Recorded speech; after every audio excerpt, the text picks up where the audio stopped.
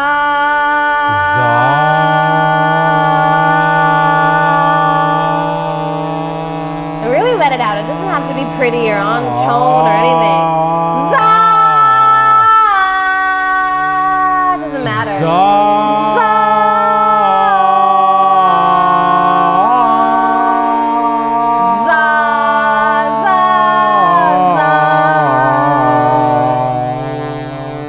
Zaz. Za. Za. Beautiful. Za.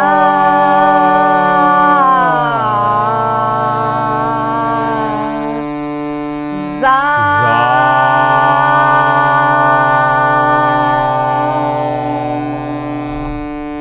Take a deep breath.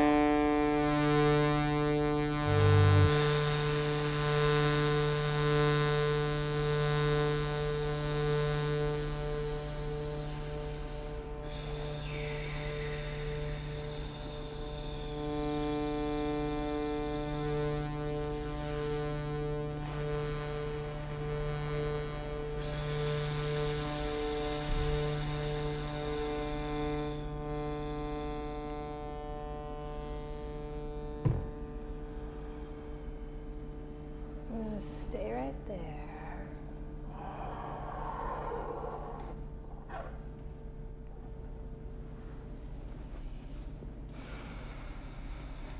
Just sit with that for a minute.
I'd love to hear how you feel right now.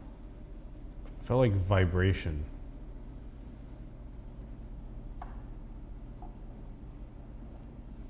I felt less physical, felt more like vibration.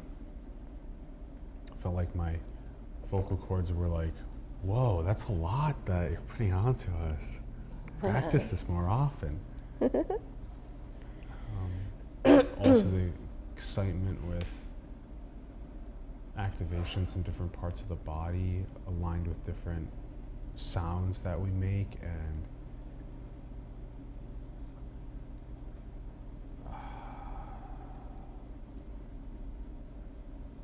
do you feel any sort of like rooting or centering or calmness? yeah, lots of rooting, lots of calmness, lots of centering. Yeah, those words are all correct. Yeah.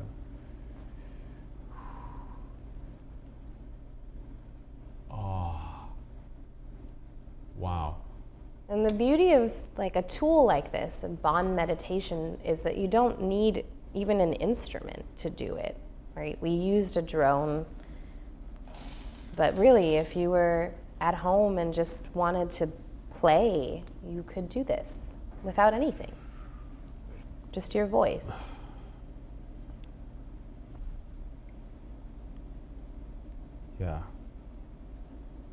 Yeah, with just your voice you can play this. I was also, I was realizing how much work it is to keep the Shruti box playing and to remember, the breath, the S's in between, the being able to alter the Om or whichever one you're on, and that was actually taking quite a bit of, coordination. Coordination effort. Yeah. It was totally transformative, and that was only a couple minutes.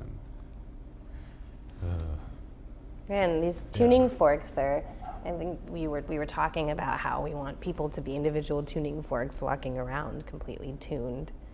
And there's a wonderful book called Human Tuning by Jean Vallieu, if you want to learn more about the effect of tuning forks and what they're doing to the brain. I don't feel that I'm an expert on these, but I know that they have an effective energetic quality, and so I use them and carry them with me. And you just cling them against each other very gently.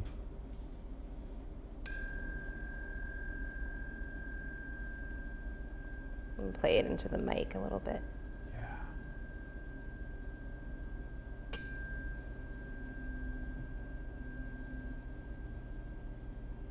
And if you listen very closely, if I bring them close to your ear, do you hear that vibration? Oh, yeah. So your ear and your electromagnetic field is being tuned to this vibration. You're picking up this vibe.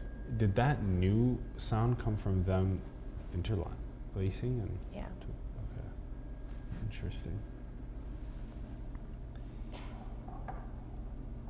And then we have all the singing bowls as well as the Japanese koshi chime. Yeah, so we've got some single. Yeah, you can also play. These are what's great about the chimes is that, they're intuitive. You don't need to know how to play anything, really. Whoa. And these just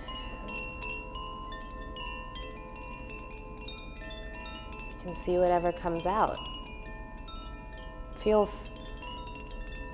any kind of spontaneous expressiveness. I'm getting such serious chills. It was happening earlier too, even before the show.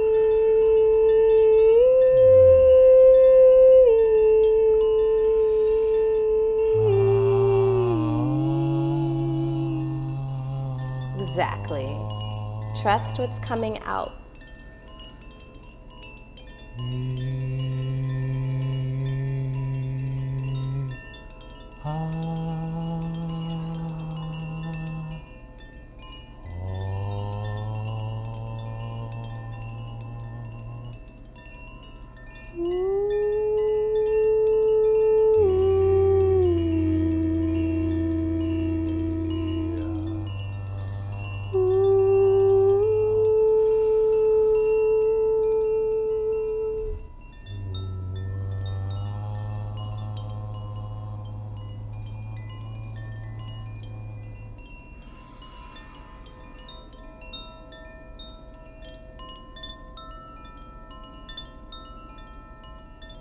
So what's beautiful about these chimes is that they're chords that are meant to represent the elements: earth, air, fire, water, and ether.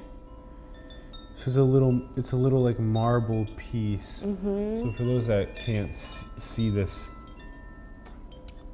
and if you're listening, only listening to it, there's this koshi chime is a wooden cylinder that's hollowed out that has 8 different sized thin metal cylinders poking out from it, and then in the center is a chime, like a rope that's coming down that has a little like marble piece on it. So when you move it, that little marble piece hits the different size chimes, which create the different notes. And that's a scale too. Oh, it's a scale. Chimes are all in a scale. Those are all a scale up, just like the just box. Like that, yeah. Interesting, the Shruti box. Wow, this is another one of those that gave me chills playing.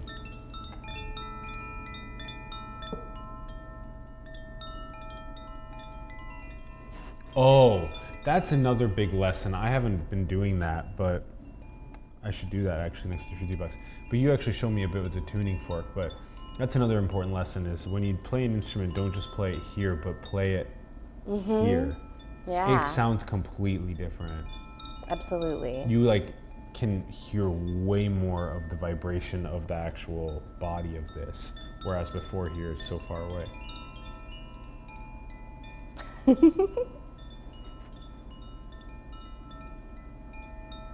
This is a very, very cool instrument. I can see how it's easy to become an instrument addict.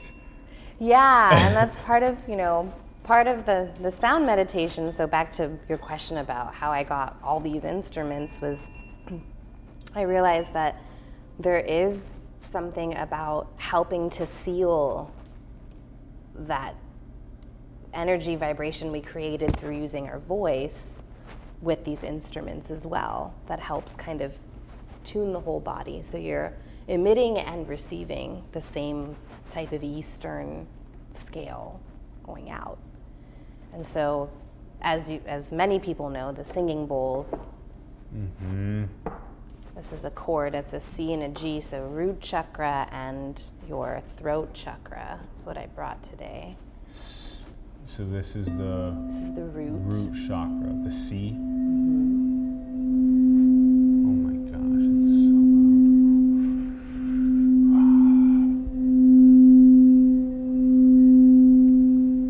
And then if we want to bring this into harmony, it's kind of like the birth of the universe, the birth of all creation. all right, play them together. See how loud we can go.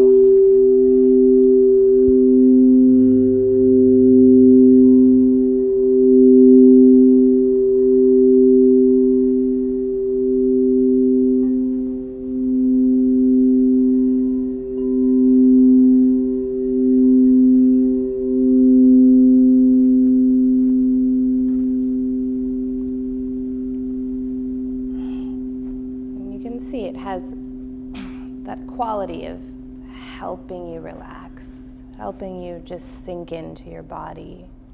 Yeah, you're transforming my consciousness when you play that. I am going deeper into a seeing when those are both on.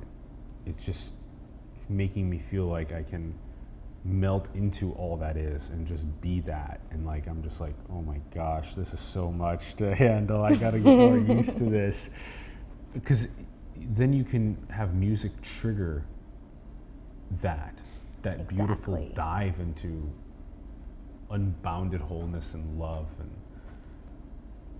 then all of the industries, all the fake industries collapse that are preaching you need exogenous things found outside of you for happiness and for love and for all that stuff. All those industries die. That's why there's been a silencing of this for the longest time, especially in the hyper productive West. And your words are bringing up a thought that I think is really important. As a planet right now, we're going through a monumental shift, and the answer is to go within. I truly believe that the answer is that if everyone becomes the highest version of themselves and goes inward instead of outward, like you were saying, Yeah. then we will produce the society we want to live in together. But the answer is not outside, like you said. It's inside. How do you go inside? Some people have incredible ability to be silent and sit still and meditate and hone their practice that way. Some people can use sound, right? There's so many different types of meditation, so many different ways to access that version of yourself that we've all felt in different ways and know it's there. But how do we keep that constant? And it's about doing the daily work that gets you there, whether that's running on the Embarcadero or doing a yoga class or working with sound. What is it that you do on a daily basis that gets you into your authentic root and place of expression where you're truly yourself? That's really hard, especially with everything that we have going on, all the sensory overload. How do you right? identify know thyself, and then how do you identify how to quickly get in that mode where you're in that mode of, you've identified what it is, you're pursuing it, you're actively finding meaning in that moment to moment. Serena, we've looked over a good amount of the individual stuff. We've been explaining this quite a bit, like this is very important to do, to get an instrument and to play it on a daily basis. Let it tune you. Do this sound meditation more often and share it with other people. That's huge. Now I want to ask about, how does this work for healing purposes, for all of the finding treasures on the other side of trauma, that integration process? Yeah. How does it work for that? How does it work for when this happens in the setting of like 10 people at a time or 20 people at a time? Yeah. Like all of us, like you and I were just going back and forth. Well, then Ori comes up as well, and then all of a sudden, you know, another person comes up, and we have like 5 people playing different things. How do those synergize? You know, if all 5 of us are laying and one person is doing the orchestrating. So there's all these different ways to There's so many layers, right? So when we come together, we're making a collective vibration that's sending out a ripple effect, right? And there's been studies about this, not necessarily with sound, but with a group of people meditating, large groups of people meditating, and how that activates other people to go into that transformative state and start meditating themselves. Yes. So what we're doing is invoking that through the sound. We're asking for that collective vibration to be created, a collective energy that then is going outwards. And we're sharing that through our frequency, which is the most important thing that we have as humans that identifies us, is our voice. And yet, if you think about it, in so many ways, you know, I think as a woman or a man, you're stifled in different environments, whether it's a, you know, relationship you don't feel good in, or it's, you know, work dynamic where you don't feel like you're expressing yourself, or whether it's you just muting yourself and letting that inner voice be so critical that you aren't able to offer who you are to even yourself, right? There's so many ways that our voice becomes this stifling factor. And doing this type of work will help you release that. And there's a lot of traumas that people carry, and I've been really excited to work with some plant medicine, specifically held in a very safe container. There's a center called Polaris Insight Center, and it's a group of psychotherapists. They're all MAPS trained, so they've been doing the research. They're part of this research program that's been ongoing on using plant medicines and different types of ways to help heal trauma through that. And what's been really cool is that I've gotten to offer sound meditations and voice opening sessions to these therapists that are doing that. And that's been trickling down into me being able to be part of their center and also offer it to their clients. And it's profound what a plant medicine can do in conjunction with sound, and the effect that you can have feeling completely uninhibited in your body, and being, like you said, just away from your mental state and your physical state, but really just being. That happens even more pronounced with these plant medicines.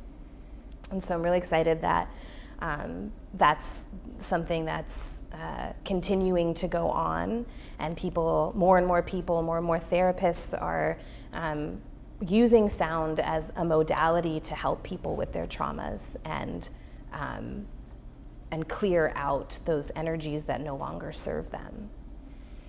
So it's really cool. Yeah, clear out the energies that no longer serve us. Right. With that process of clearing and just healing and integrating. Letting it go and leveling up. Right, and making peace with it, right? Making peace with it. So many times when you're in an altered state of consciousness and we think about something that's happened, we think about it in a different way. And so that's what sound is helping you do as well. It's helping you make a new relation to the specific event or thing or feeling that you've been carrying with you. And you know, we do it one by one, and that makes a collective effect. And then we can do it also with groups where we're each taking on different instruments, or when one person's orchestrating the sound meditation for everyone. Interesting. And there's different instruments from around the world to be able to play and pick. We have a couple down. You have a little kalimba. Yeah, those are so fun and so relaxing. It gives you a physical focus as well, right? So you're doing something that's meditative with your hands as well. And there's so much, right, that you can do in conjunction with sound. The mudras, how we hold our hands when we meditate, these all activate certain energy points in our bodies. Yes. So, and you can feel that if you actually play with your fingers and breathe, there's a different affect of where that breath is going and how it's coming into you. So we're so powerful. We're literally superhuman. We are. We are. And these are all things that came from where? Buried. Buried and not expressed. The economic machinery is like, you need a job and you need to make money to pay for your rent and your food. You got it, and I think it's beautiful. I will say that there's more and more schools that are teaching meditation, right? So we're seeing kids at a younger age get involved in these things, and I'm so happy to see that. So it's not all, bad, but, I have a question. Yeah. Okay. Is the suppression of that beautiful expression of everyone's creative potential, is that suppression being done by malevolent forces, and are there like benevolent forces that are at play to compete at them on this chess game of earth? Is that what it feels like? I mean, I think so. It's dark and light, right, at its highest, and we have the ability as humans to let our inner demons control us and act in the dark, right? So when you think about it from not even forces outside of us, we become a force. So we can be that dark person and we can be that light person, and we can choose which way we want to be at all times, really. And what has been one of your keys for making a choice in the positive direction? Like, I don't think anyone's perfect at that. Yeah. Certainly, I'm not. Yeah, likewise. But right, we all have it. But if I do go into that dark space, I think it's a point of introspection of why I went there, and then also specifically, I know that sound brings me up. I know that when I sing, I'm not aware of anything else besides that emotional quality of what I'm releasing, and that helps me. And so I found this as a tool that I want to share to other people who might enjoy music in general and can use this as a way to center themselves and help their daily lives become better and stay in the light. Because it's really about that consistency of the little things that add up, which is all about Ayurveda too. Consistency of light. Consistency of light. Yes. And that comes from the details of your daily habits, your daily thoughts, how you start and end your days. We were talking about that morning practice being important, right? So it's like LQ is both love quotient and light quotient. Yeah, I like that. LQ. LQ. Let's hear LQ, baby. Yeah, really though, love quotient and light quotient, and that's like on a moment-to-moment basis when you get to with that free will. A quick question before Ayurvedic. Is this one big artistic expression of creation? I think everything in life is an experiment. Everything that we do, even this whole thing right now, we haven't planned this show. We don't really know what's coming out. It's all an experiment. We're literally cooking in the kitchen together. How do you properly hit these again? Yeah, so you just kind of on the corner. On the corner. And you could play it on a crystal too. I've seen that done, but gently on the corner like that. And then I also have those weighted ones that play on the bodies, that's sending a vibration into your body. Yeah, you didn't get to show these too. Yeah, I know. Those are really cool. Oh my gosh, this is going to be a 12-hour show. I know. Ori, can you handle it? We can wrap up soon if we need to. Of course, this is just like such pure passion, so it's gone on It is. for It's a your long pure. time. It is your obviously pure passion. So these are directed tuning forks. Yeah, these are directed tuning forks. This is a third eye for the third eye. And again, you know, Human Tuning, that book, has a lot of information about tuning forks. There's really a lot of science here. I wish I could explain, but I don't feel versed enough to do that. But you can hit this on, I usually have a rubber stopper, but we'll use the mallet. And you can hear a low vibration in the ear. Whoa. Can you hear that? So it's a very low vibration that is gonna actually be played, this weight, this rubber. Take a deep breath. Just release. More time. So you should be able to feel this go through your entire body. And if you can imagine, you're lying on a table and you have these forks and someone's playing them on you, what it's gonna do is relax you completely. And what that's gonna do is help you not be stressed, and that's what's gonna prevent you from getting sick. I feel like that's massive, and it just feels like that wisdom is so evidently visible in ancient civilizations before us. There were so many of these vibrational knowledges that were being used to like levitate and all these other, how could you direct these frequencies at a central point and then levitate an object, and like what would happen to a human in that point? Would like completely feel like God, feel healed, feel like unbounded love. You know, it's just we totally are like lost running around in these metropolises versus actually experiencing those healing and meditative modalities. Yeah. And you bring up a good point. Like in the ancient times, there was a community around this type of healing. It happened together. We made vibrations together.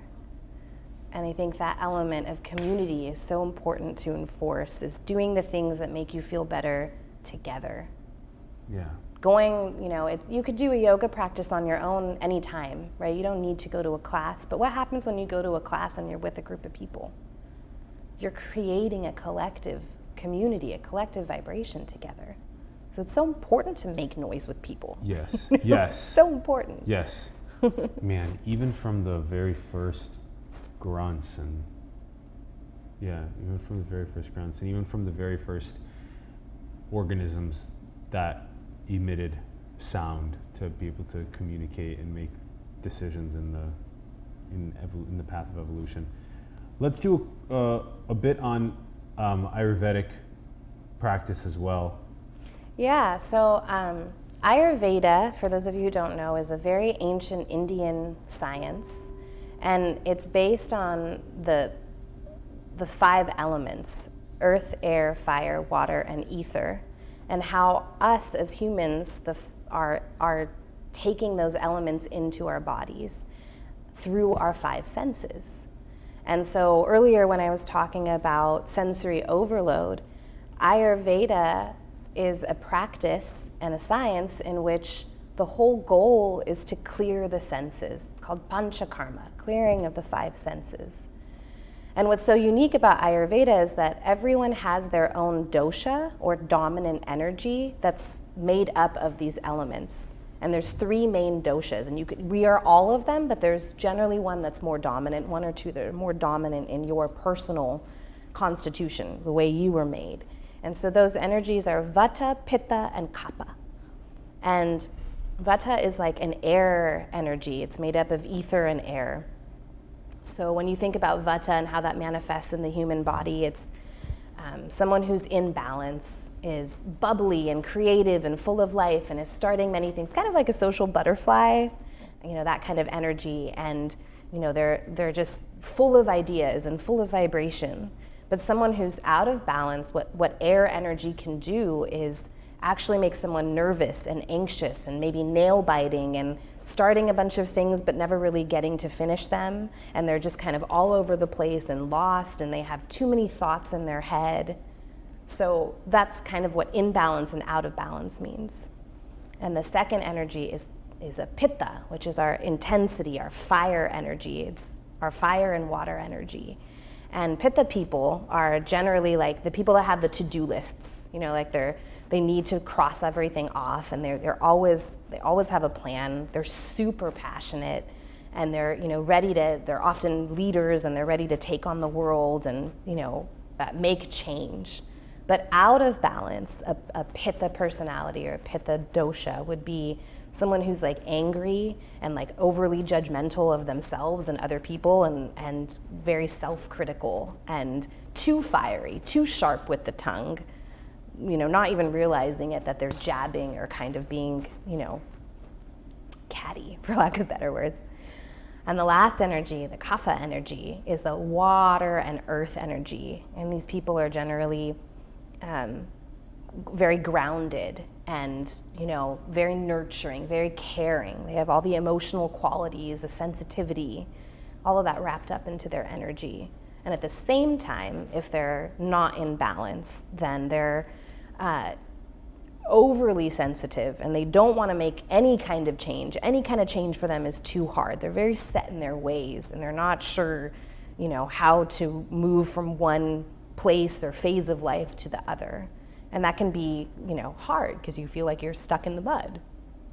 And so the goal of Ayurveda is to understand how we intake information through the five senses. And so I know that we're running kind of late on time, but I would say that I would ask this from an Ayurvedic perspective. What are you ingesting, not just in the way you're eating? What does your diet look like in terms of what you're reading, what you're hearing, what you're smelling, what you're touching, and what you're tasting? Oh man. And each of those things, for example, if we are reading the news all the time, what does reading the news generally in today's world do? It makes if we're living in the metropolis instead of nature. Right. But we're reading negative things generally about the news, bad things that have happened, and that's going to make us anxious, right? That's going to create a vibration in us, and we're going to carry that with us. But if we're reading something peaceful or a meditation book, what kind of vibration is that going to give you? Same thing, if we're smelling, the first sense that's actually activated in the human body is the sense of smell. We actually create community around our sense of smell. All the foods we cook together, all those things, our nose actually is very powerful.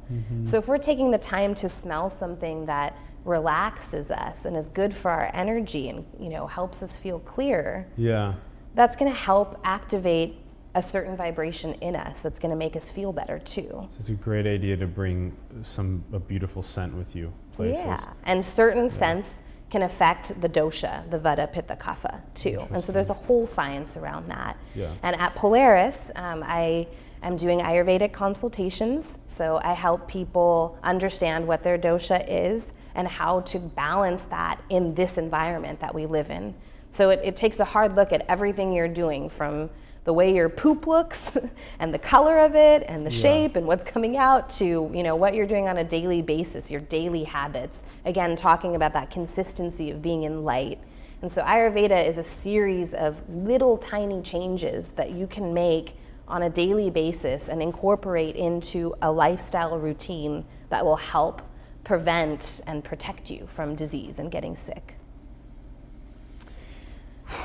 Okay, so then earth, air, fire, water, ether, and then we are some spicy food is fire, maybe. Yeah, exactly. There's some sort of maybe meditative music is water, or there's a lot of that, right? So again, what we're ingesting through our five senses. So certain foods have qualities that are going to affect us. So exactly what you just said, if we eat something spicy and we already have a fiery energy, it's going to bring out more fire.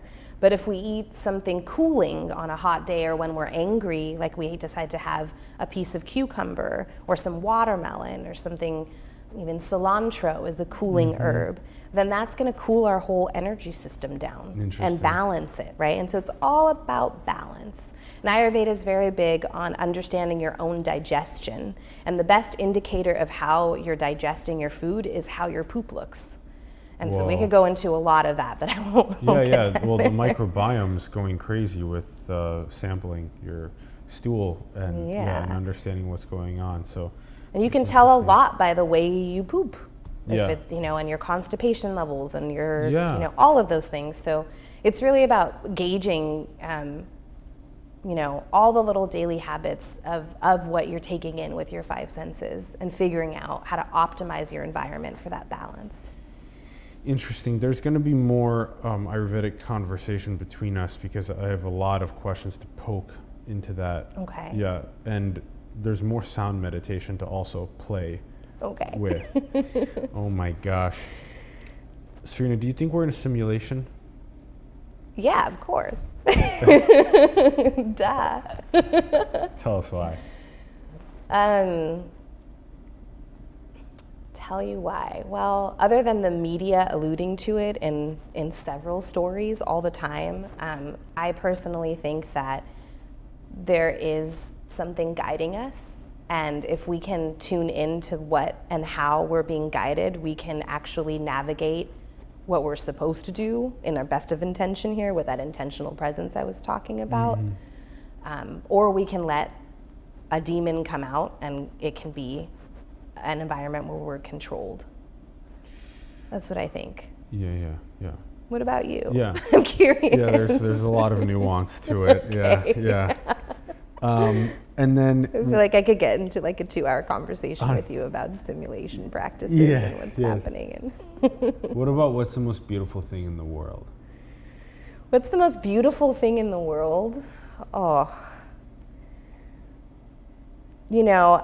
have the blessing of having this adorable little dog named Charlie, which you got to meet. I love Charlie. I love Charlie too. I wish he was here, but I think the most beautiful thing is our ability to relate to other creatures like dogs and cats and humans.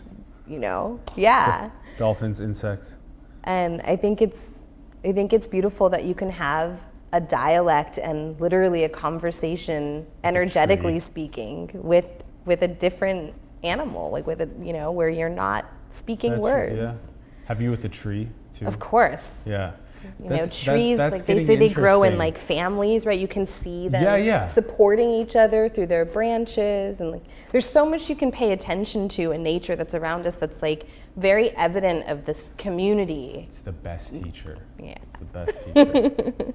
Interesting. So kind of like that non-verbal communication you're having with like your dog and stuff like that. Yeah, I think that's really beautiful. Let's wrap with singing and meditating and yeah, let's do it. Okay. Should we do 3 ohms together to kind of end things, and then I'll maybe play one of the metal bowls to end it? Yeah. Does that sound good? Yeah, that sounds okay. Good. Let's do 3 ohms together. Okay, sounds good. Deep inhale.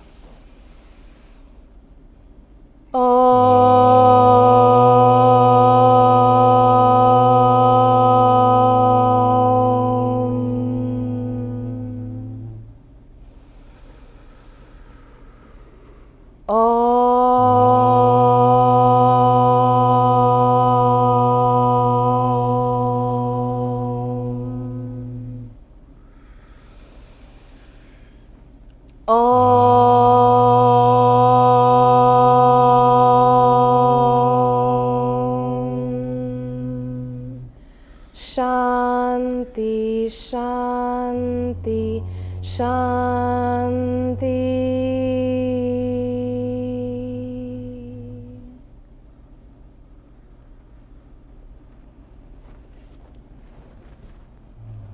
And I will play.